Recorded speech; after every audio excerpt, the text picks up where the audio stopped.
Dear students, आज हम second use जो है डायमेंशंस का to derive the relation between various physical quantities, उसी यूज़ को न्यूमेरिकल जो हैं वो आज हम फिर से करेंगे।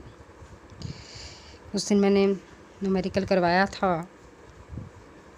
लास्ट लेक्चर में मैंने बताया था कि कैसे रिलेशन डिराइव करना है वेरियस फिज़िकल क्वांटिटीज़ के बीच में। आज फिर से हम वही करेंगे।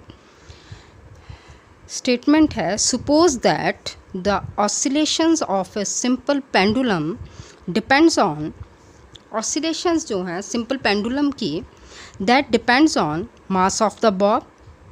नंबर वन, वो बॉब के मास पे डिपेंड करती हैं। Second, the length of string, string की लेंथ पे। Third, the acceleration due to gravity. And fourth is angular displacement. Oscillations जो हैं सिंपल पेंडुलम की वो डिपेंड करती हैं चार चीज़ों पे, मास पे, बॉब के मास पे, स्ट्रिंग की लेंथ पे, एक्सेलरेशन ड्यू टू ग्रेविटी पे और एंगुलर डिस्प्लेसमेंट पे। हमें क्या डिराइव करना है? Derive an expression for time period. Time period के लिए हमने एक्सप्रेशन डिराइव करना है of the simple pendulum. Simple pendulum का टाइम पीरियड है, उसके लिए हमने एक्सप्रेशन डिराइव करना है यूजिंग मेथड ऑफ डायमेंशंस।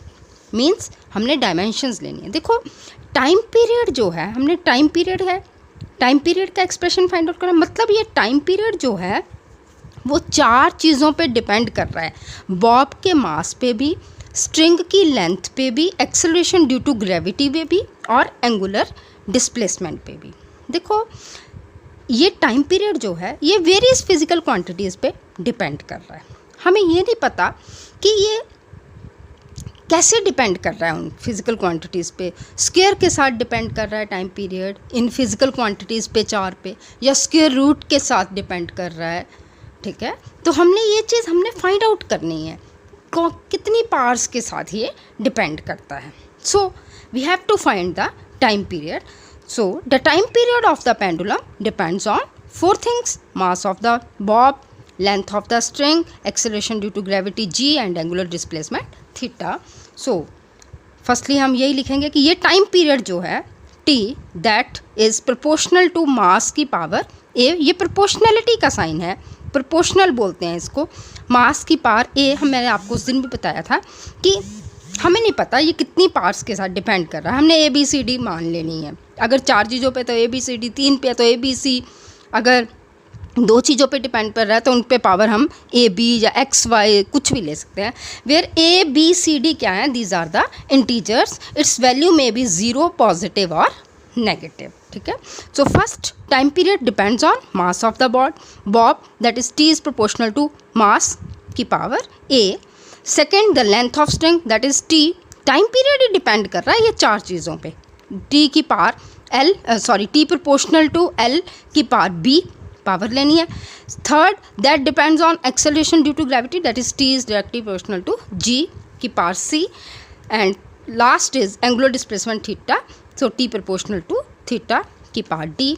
अब हमने इन चारों इक्वेशंस को कंबाइन कर लिया, इकट्ठी कर ली ये चारों इक्वेशंस, ये चारों जिन पे कंबाइनिंग बोथ दीज इक्वेशंस, ठीक है, कंबाइन किया। सो टी क्या आ जाएगा आपके पास? टी प्रोपोर्शनल टू मास की पावर ए, एल की पावर जी, जी की पावर सी एंड थीटा की power D. That is proportionality हटाया, इक्वल का साइन आता है, सम कांस्टेंट आता है, that constant is K. So T is equal to के, एम की पावर ए, एल की पावर बी, जी की पावर सी, थीटा की पावर डी। बच्चे, एंगुलर डिस्प्लेसमेंट जो है theta, they have no dimensions, so this become 1, D become 0। ठीक है, सो दिस ख़त्म, ये वाला एंगुलर डिस्प्लेसमेंट की नहीं है। सो टी किसके इक्वल आ गया? टी इज इक्वल टू के, एम की पावर ए, एल की पावर बी एंड जी की power c. This is the equation number 2 या 1 डैश कुछ भी ले लो। ठीक है, यहाँ पे हमने 1 डैश मानी हुई है तो इसको 1 डैश। ठीक है, वो फर्स्ट इक्वेशन है। अब हमने डायमेंशंस फाइंड आउट करने हैं। पहले लेफ्ट हैंड साइड लेंगे, लेफ्ट हैंड साइड पे क्या है? टाइम, टाइम की dimensions T, right hand side पे के कांस्टेंट है, कांस्टेंट की डायमेंशंस नहीं होती, मास है, मास की डायमेंशंस m, लेंथ है, लेंथ की डायमेंशंस l, g है एक्सेलरेशन ड्यू टू ग्रेविटी, उसकी डायमेंशंस lt माइनस 2। ये सारी डायमेंशंस हम इस इक्वेशन नंबर 1 डैश में पुट कर देंगे, ठीक है। So t is equal to m की पावर a, l की पावर b, lt माइनस 2 की पावर c, सारी मैंने पुट कर दी। अब हम m l t की पार्ट्स जो हैं उनको कंपेयर करेंगे बोथ साइड्स। देखो राइट हैंड साइड पे m है ही नहीं, ठीक है, 0 आ जाएगा। m की पावर राइट हैंड साइड पे कितनी है, a, लेफ्ट हैंड साइड पे क्या है 0, राइट हैंड साइड पे कितनी है a इज इक्वल टू 0, ठीक है बच्चे। अब यहाँ पे देखो लेफ्ट हैंड साइड पे l की पावर कुछ नहीं है, l ही नहीं है, क्वांटिटी l ही नहीं है, तो यहाँ पे बेस सेम हो, पावर्स क्या हो जाएंगी add up.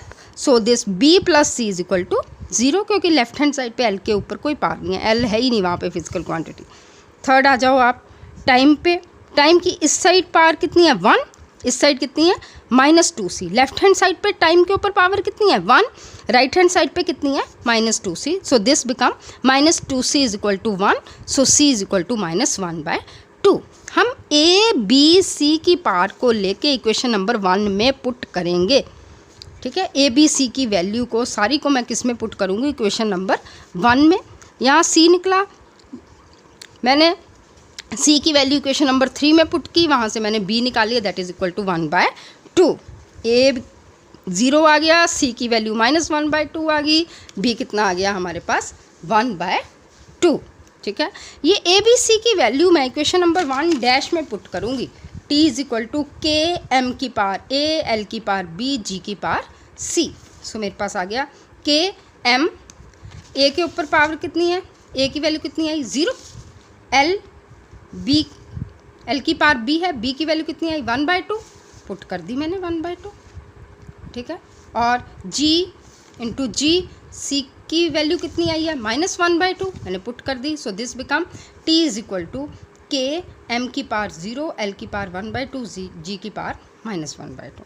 Something raise to power 0 is equal to 1, so t is equal to k √l upon g, बच्चे दोनों के ऊपर स्क्वायर रूट आ जाएगा, ठीक है।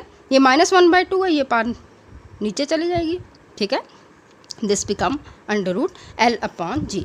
इसका हम प्रैक्टिकल भी है हमारा सिलेबस में, जब हम प्रैक्टिकल करते हैं तो हमारे पास एक्सपेरिमेंटली जो k की वैल्यू आती है that is 2π, so t is equal to 2π √l upon g।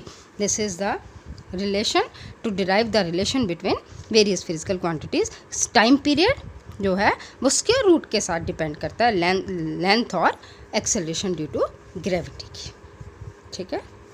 So it's all about how to find the relation between, how to derive the relation between various physical quantities. आपको क्या चीज़ find out करनी है, उसका वो चीज़ किन factors के ऊपर depend कर रही है, पहले तो हम उसके बारे में करेंगे, ठीक है। फिर सारी इक्वेशंस को हम कंबाइन करके एक कांस्टेंट वाली इक्वेशन बनाएंगे, प्रोपोर्शनैलिटी को हटाएंगे, इक्वल का साइन आएगा, सम कांस्टेंट आएगा, फिर हम डायमेंशंस पुट करेंगे।